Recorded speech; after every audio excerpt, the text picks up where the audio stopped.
Your mic on? Yes, yes, sir.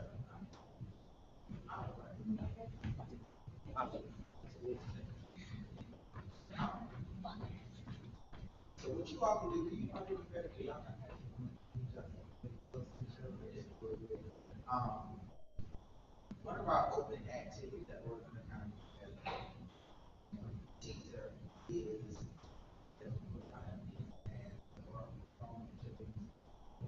when you get the word commitment, I want you to take maybe about 2 minutes or so. Whatever word or phrases or adjectives that comes to your mind when you hear the word commitment.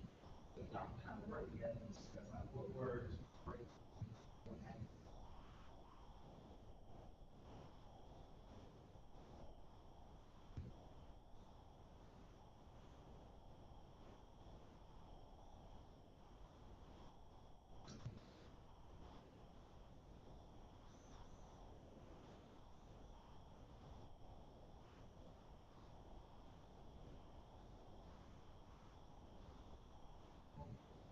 Words, action, phrase, anything that comes to mind when you hear the word.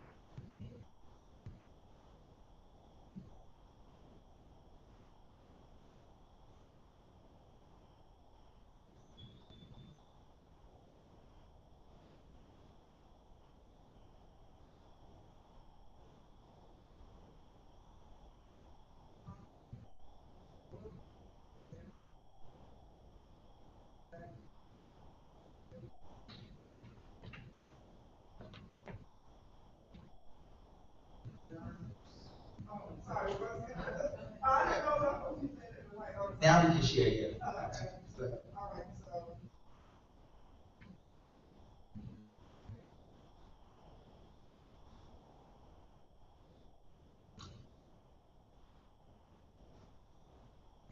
All right, so when I hear the words, well, think of the word commitment, I'm thinking loyalty, dedication, discipline, strategy, faithfulness, endurance, continuance, consistency.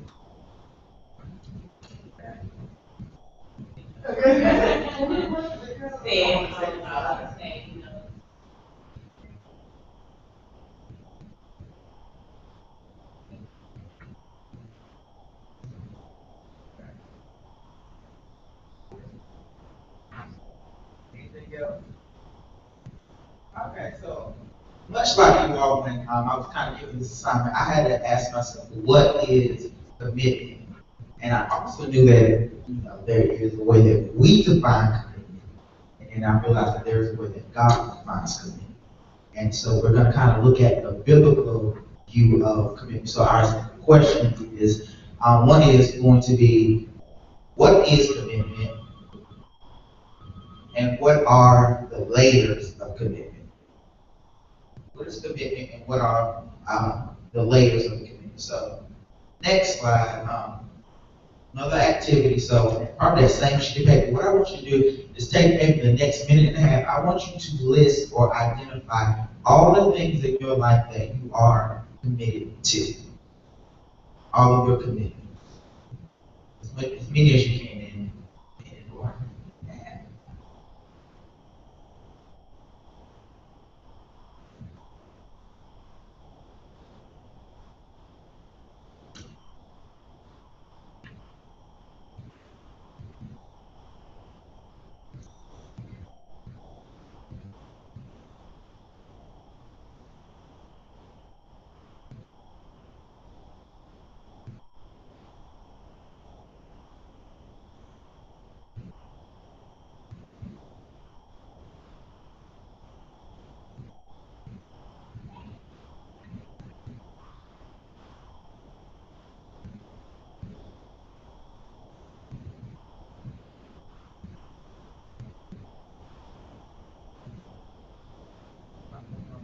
So,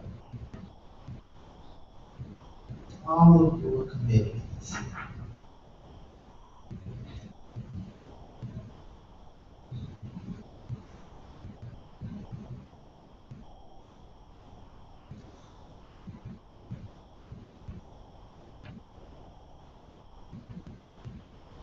All right, so we like just, if you don't mind sharing, what are some? So some of our commitments, I'm committed to being a good minister, to my church, my job. I'm committed to bettering myself. I'm committed to being stable. I'm committed to being in the right place, being in the right position. I'm committed to maintaining a good heart.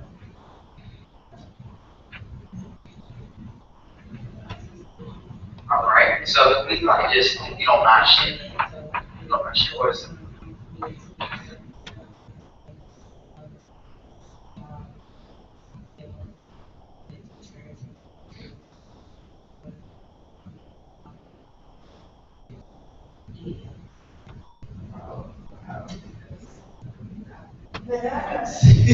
It was interesting when I started listing out my commitments. One of the things that I first thought of was that I did not include myself. I wasn't committed to me. A lot of my commitments were to other things and other people. And I said, that's not healthy. I kind of know that both of you all did include yourself. That's a healthy commitment. It's healthy to make sure that you're committed to making sure that you are a better you. We are talking about becoming a better we, but we doesn't start unless you start with me. And one of the things that I've noticed that God had told me this week, he said, you focus so much on them that you never focus on you. And so until I start really focusing on me and really building me up, we will never be strong. So, but the biblical definition of commitment that I kind of want to focus on, there's two definitions that I have. That commitment is defined as an individual's intent to maintain the relationship and to remain psychologically attached to it. Notice that both of you all, in your commitments and the adjective that you use, you brought up the word relationship. If you're going to be committed to a belief or an attitude or a system, a job, an organization, it has to be the individual's intention. Commitments are intentional. And also, and your head has to be in the game. It says, and remain psychologically attached to it. But for a biblical view of commitment, commitment is choosing another's welfare at your own expense. Choosing another's welfare at your own expense. And as believers, because we all, both of you all mentioned a spiritual aspect of your commitments. As believers or children of God, our first commitment is God. Commitment is God. If we look here at the next slide, in John 16, John 3:16, it says, for God so loved the world that he gave his only begotten Son, that we should not perish but have everlasting life. So when it comes to commitment, God wanted to show us that commitment requires that we give, that we have to release. It is a sacrifice. When God wanted to demonstrate to us what commitment was, he showed us by giving the ultimate sacrifice, which was his Son. He gave something that never disappointed him for our expense. So commitment changes the welfare of others. Like on your job, when you're committed to your job, you're pushing the vision of that company. When you're committed to your church, you're pushing the vision of that company. In a relationship, you're pushing in order to maintain and put maintenance in that relationship, you have to compromise things that you want for the betterment of the relationship. That's commitment. The good shepherd always gives up his life for the sheep. So when you look in the scriptures always paint the picture that commitment is sacrifice. Individual must give or it must be sacrificed. And this kind of commitment, if you kind of notice, it's hard in our generation because we are an I-driven generation. It's me, myself, and I. But commitment isn't feelings. Commitment is not feelings, and you should not expect rewards for commitments. Commitment is something you're supposed to do, just like being a parent. You're supposed to take care of your child. You're supposed to change their diaper. You're supposed to rock them to sleep when they're crying in the middle of the night. That is a commitment as a parent. At your job, you're supposed to clock in on time. You know, I can't get mad at my boss when I come in 15 minutes late. He wants to give me a write-up. I'm supposed to come in on time. Commitment doesn't care about your feelings. Commitment cares about the responsibility. And when commitments are one-sided, they begin to die out. Even in a relationship, if one individual in the commitment is pouring all of their energy, pouring all of their time into it, and the other party is just taking, then eventually that commitment is going to become destructive and it's going to die. Because commitments have a level of reciprocity. You give, and then you also get. So as I'm committed to my job, I get my time, I get my effort, and I get a check.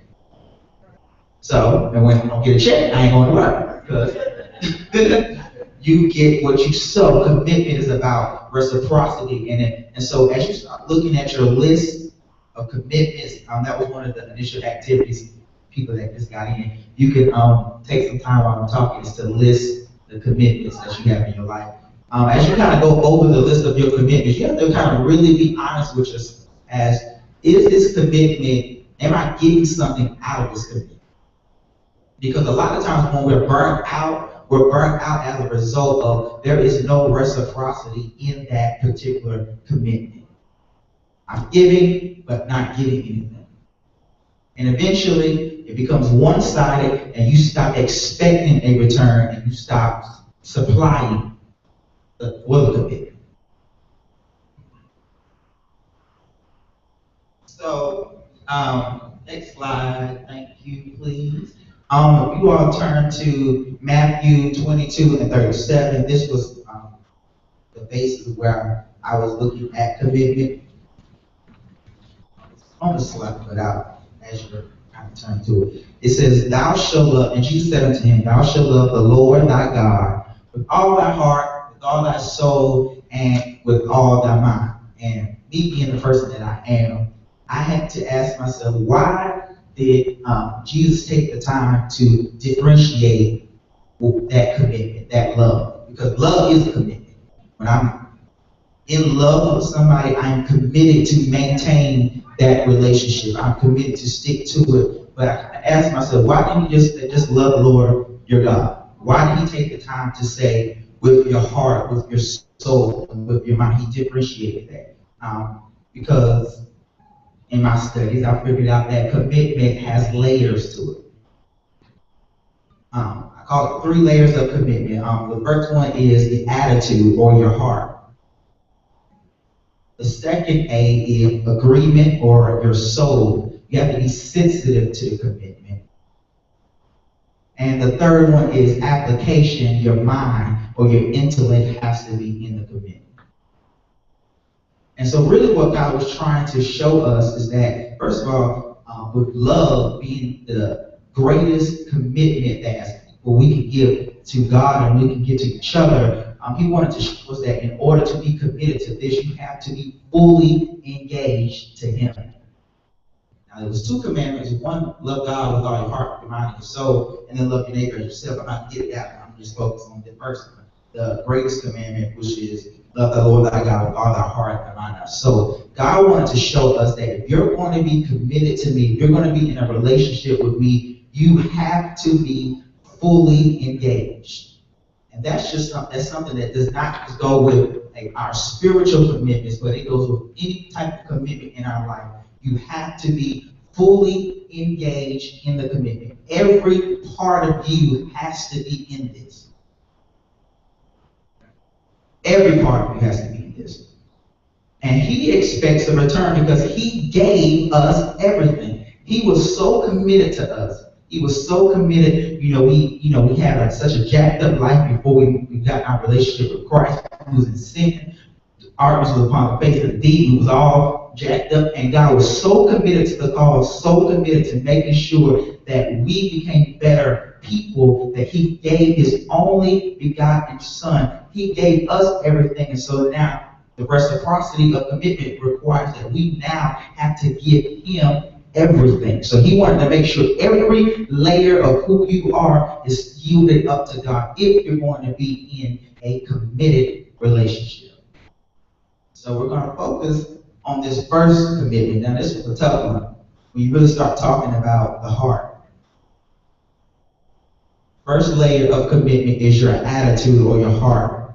Jesus emphasized that commitment with God requires total engagement of a person. Your heart, which is the vital, think about your heart in the natural. Your vascular system, your heart is the central part of your vascular system. It is responsible for transporting blood and nutrients throughout every part of your body. The vascular system connects to every system in your body. So commitment has to start in your heart. It has to be in your heart. And as I was really going over this, Pastor Bird, I started looking at my commitments and realizing kind of why I wasn't successful in certain commitments, because my heart wasn't in it. My mind was in it. I was doing it because somebody told me to do it. I was doing it because it felt right to do it. But really, my heart wasn't in it. And you can do something for a little while, but if your heart is not engaged, eventually you're going to walk away from it. You're going to put it down because your heart's not there. Our heart, the heart of the text refers to our thoughts and our feelings. So your heart and your feelings, it has to be unimpaired, it has to be unmixed, it has to be honest. Your heart pretty much is your psyche. It's the total consciousness of who you are. It's simply put, it is your attitude or your attitude. You're ready to respond to an event.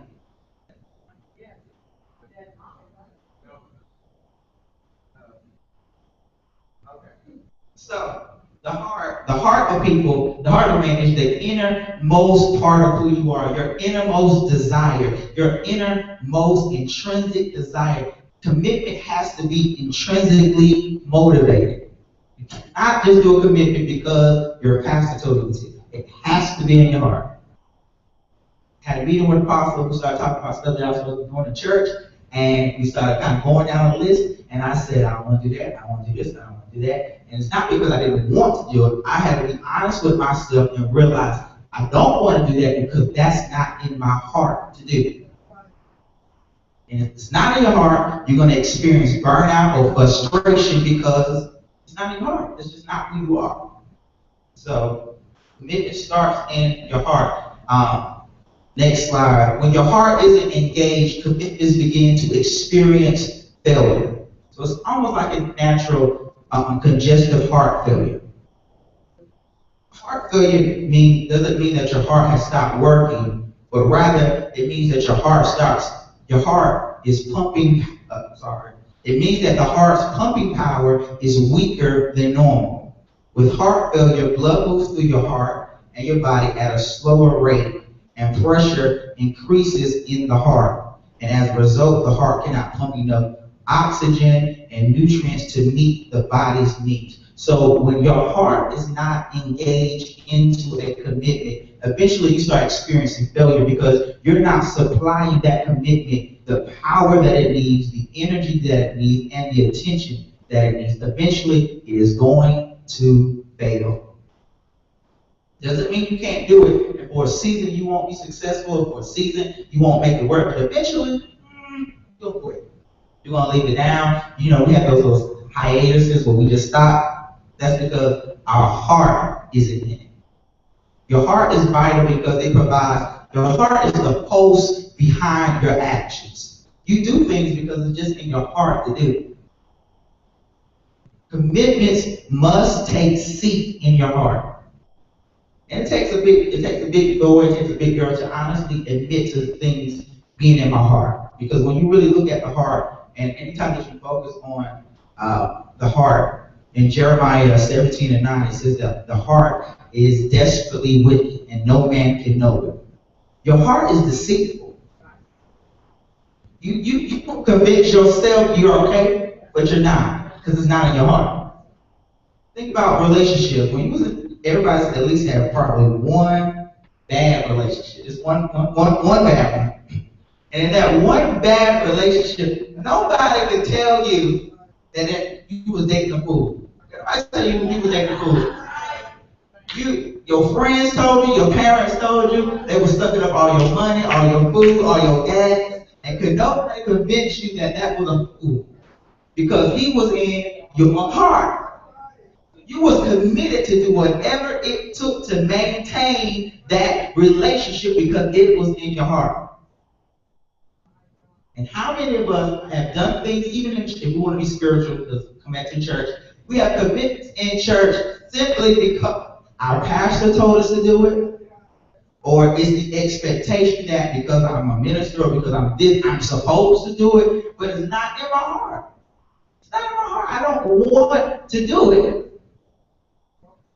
So, I mean, really, when I was really going over this, I really had to evaluate my all of my commitments, and I put a star behind the things that my heart was engaged in. And I noticed that the things that my heart was engaged in, it is not that I didn't get frustrated with those areas, like singing. It's not that I don't get frustrated with singing, but I can find the strength to get back up because it's in my heart to do it. Now, when they was asking me, and I'm going to be transparent, be you pastor, I said, no, I love kids. That's not in my heart. So, to best serve a commitment, you want to make sure that commitment is in your heart. Another scripture, Matthew 6:21, the heart indicates your treasure.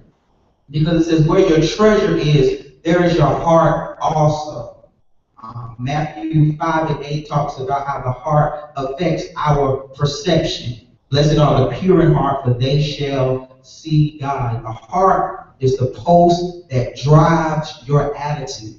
And it was interesting as I was looking at heart scriptures, I couldn't find one heart scripture that talked about him renewing your heart or changing your heart. And I realized that you can't repair your heart. You have to just get a new one. If you look at Psalms 51, David said, create in me a clean heart and renew the spirit within me. Ezekiel, you are on your own, turn to 36 and 26. It talks about how I will give you a new heart.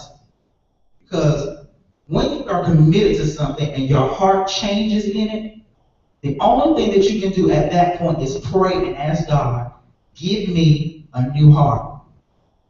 And sometimes we like to try to convince ourselves we're okay. We try to convince ourselves I can do this. I'm just going to push through this. But if that thing is not in your heart, it is eventually going to fail. You have to pray and ask God, give me a heart for this. And sometimes even with the commitments that we do have, you have to pray and say, God, create in me a clean heart for this again. Because sometimes in the hustle and bustle of what we do, our heart changes. Going back to that relationship, but nobody tell you that Bubba was stupid. He was a fool because he was in your heart. But when your heart changed about Bubba, I didn't care. It doesn't matter what he said, what he did, what he gave you, what she gave you. When your heart was ready to walk away from it, you walked away. So you can't repair. You can't repair a messed up heart. You just have to get a new one. You have to get a heart transplant. Because when your heart has been tainted, you have to pray and ask God to create in me a clean heart again. Because remember, your heart pumps blood to every system in your body. So if your heart is bad, it is eventually going to contaminate every other area, every other space in your life. Because, praise God, it's going to contaminate every space in your life because it's responsible for carrying and transporting. So you have to really make sure that you pray and ask God, create in me a clean heart. Your heart has to be engaged. The next layer of commitment is agreement. It says with your whole heart, and then it talks about with your mind. Because when you have the right attitude about commitment, then you will agree with commitment. With all thy mind. This layer speaks to an individual being sensitive or the awareness of commitment. Because Jesus said, if any man will come after me, he must deny himself, take up his cross, and follow me. You have to agree to the contract, to the parameters of commitment. As a teacher, I am committed to certain things. I've made the choice to do certain things as an educator. Do I think the EOGs are silly? Absolutely. Do I think we should get real standardized tests? Absolutely. But it's still part of my responsibility and my commitment, regardless of how I feel about it, to make sure that my students are prepared for that test. I can't get in there and say we're just going to cover today. Whether I agree with it or not, I have to make sure that my kids are prepared, because commitment comes with parameters. Remember, I said commitment has that reciprocity. You give and you also give. There is an expectation that comes with commitment. If you're dating a female and we talk about love language, and she is, her love language is words of affirmation. So she likes to be posed, she looks nice and things like that. And you're not that type of guy. You can't just say, well, baby, I ain't that type of dude. I don't do that in my sweat. You just stepped into a committed relationship. If she wants you to wake up and say, hey, I look good. I look good this morning. That's your responsibility. Every morning you better say, baby, you look good.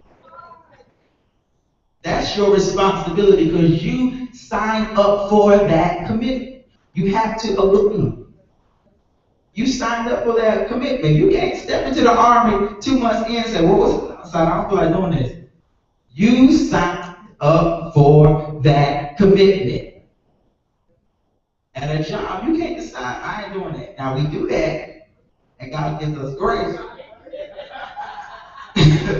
But that is not part of commitment. Commitment does not care about your feelings. Commitment is, what is the expectation? What is the responsibility?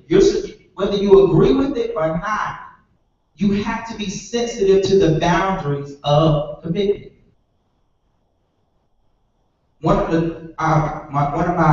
Just being transparent, as a Christian, one of my greatest challenges when I first got saved was my mouth. Now, you all don't see, y'all probably see a fraction of my true attitude. But when I really before I got saved, I was very outspoken. I'm still outspoken. I just learned how to control most of it. Most of it, I'm grateful. And I would, at any given point in time, go off. Like, it was just known. My mouth was lethal. And God said, you can't say that you have the Holy Ghost and me and just be going off on people like that. That's not what we're going to do as a believer. Part of my commitment was I had to learn how to be swift to hear, slow to speak, slow to wrath. And I had to get that in me. I had to agree with that. I had to be sensitive to that boundary of commitment, that if I represent God, I can't be out here cussing people out, because at that point in time, they don't see Otis, they see Christian. So we have to be sensitive to the boundaries of our commitment, because it's not just you anymore. That me has become we. You represent something else. You have to respect the laws of commitment. Next slide. Amos 3:3 says, can two walk together except they agree? An element of agreement is you must believe in or you must come into agreement with your commitment. In order to commit, it must become habitual. And those habits, that commitment has to be in your thoughts. You have to make that commitment habitual. It's not just an attitude, but after there's an attitude, it has to now become your thought life. You have to intake it into your mind. I know in our ministers class, a lot of times we talk about the vision of the church. We can't just say, I go to WeChurch. Ooh-wee. We have to support and agree, come into alignment with the vision of the church. That's part of our commitment, because not only do we represent God, but now we represent Word Empowerment Church, we represent Apostle Ben. We have to start realigning our perception to come in agreement with our commitments. So there has to be a reorientation of your thoughts and how you process things. That is the layer of agreement. Finally, the last layer, and I'm almost done actually. The last layer of commitment is application. Remember, he wants you to be fully engaged in a commitment with your whole heart, with your whole mind. With all of my mind, that's application, because once you're in agreement, you move into application. You cannot successfully apply or perform or execute a commitment until it gets into your attitude, until it gets into your mind. Once it's there, you can apply it. It cannot just be something that you announce. A lot of times at the beginning of the year, which I don't really do this, but we do a lot.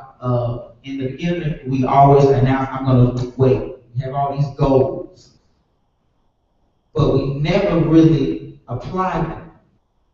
Because that commitment, although you made an announcement, you didn't apply it because it wasn't an attitude, nor did you agree with the boundaries of that commitment. Commitment yields results only if you apply yourself. You have to apply yourself to the commitment. Remember, I said commitment is reciprocity. He gave his son, we get everlasting life. Now our commitment is deny yourself and follow him. Because the definition of commitment to that means to an individual's intention. Meaning I have to decide that I'm going to maintain the relationship. I'm going to maintain it. There's maintenance that comes with commitment. If you're going to stay in a relationship, you have to be prepared for the maintenance. Dating is not just dates and going to the movies and, cuddling up. There is maintenance. You're realigning, you're reorienting your desire, I'm happily single right now. It's just me. I can get up and go wherever I want to go. I don't have to ask nobody. I don't have to tell nobody where I'm going. I ain't got to check in with nobody. But the moment that I decided I'm going to be in a committed relationship, I have to now realign myself to the fact that there's somebody else in my space, spiritually. Now, there was a season where I was doing my own thing. I was doing whatever I was big enough and bad enough to do. But when I came in a relationship with God, I had to realign myself to the fact I can't go everywhere anymore. Because now I'm taking him with me. I got to check in with God. Can we go here? Can I say that? As I want to say that, but can I say it? Because there's boundaries to commitment. Really? It's because it was in my heart.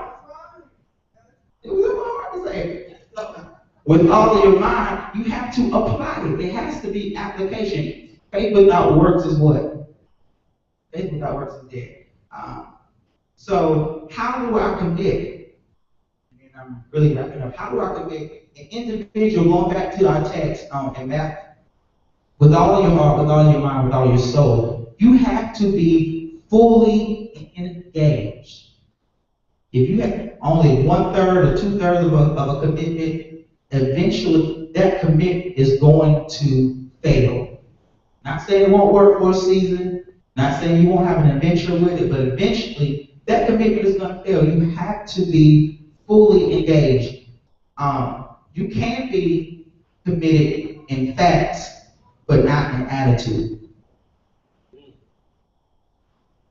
You can be committed in facts, but not in attitude. You have to be fully engaged. For example, if I'm in a relationship, if I'm dating a female and I say, we're in a relationship, we're married, that's a fact.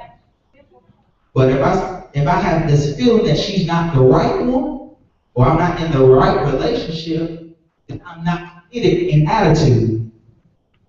And eventually, the commitment is going to fail. You have to be committed in facts as well as attitude. So this example that God has given about love, about loving Him, shows is a perfect example of commitment because He's showing us that in every dimension, in every layer of your life, you have to become fully engaged. And it has to be reciprocity. You give as well as you get. And so I'm done. If there are any questions, anybody have anything they want to say? Feedback? Add to it.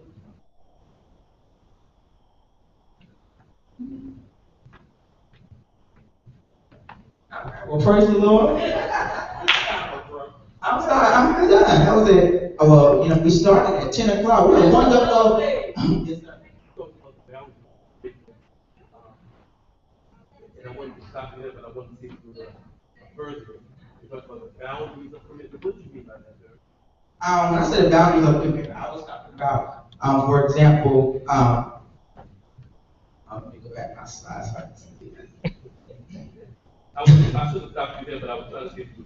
I was saying that when, for example, in our relationship with Christ, he says, if any man will come after me, let him deny himself, take up his cross, and follow me. So in our relationship with God, in our committed relationship with God, we have to deny ourselves. There are things that I want to do, Otis in his flesh wants to do, or wants to say, or wants to experience. And sometimes it may not necessarily be bad, or it may not necessarily be simple. It's just the fact I want to do it. But if I'm in a committed relationship with God, that may not necessarily be what I can do or what I am permitted to do. So with boundaries, I'm saying you have to be aware. For example, if Pastor Bird and her husband that are married, if she's allergic to, for example, shrimp, then you're allergic to shrimp, right?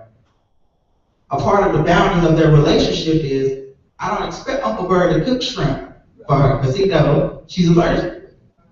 He may like shrimp, but he shouldn't cook shrimp as a dinner knowing that she's allergic to it. That's a boundary that it doesn't matter how he feels about it. He has to respect that boundary. And that comes with commitment. We have to respect the boundaries of commitment.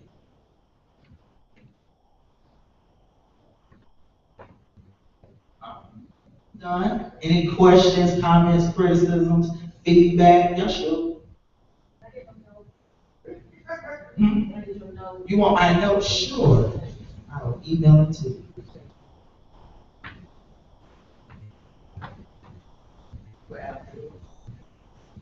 Well,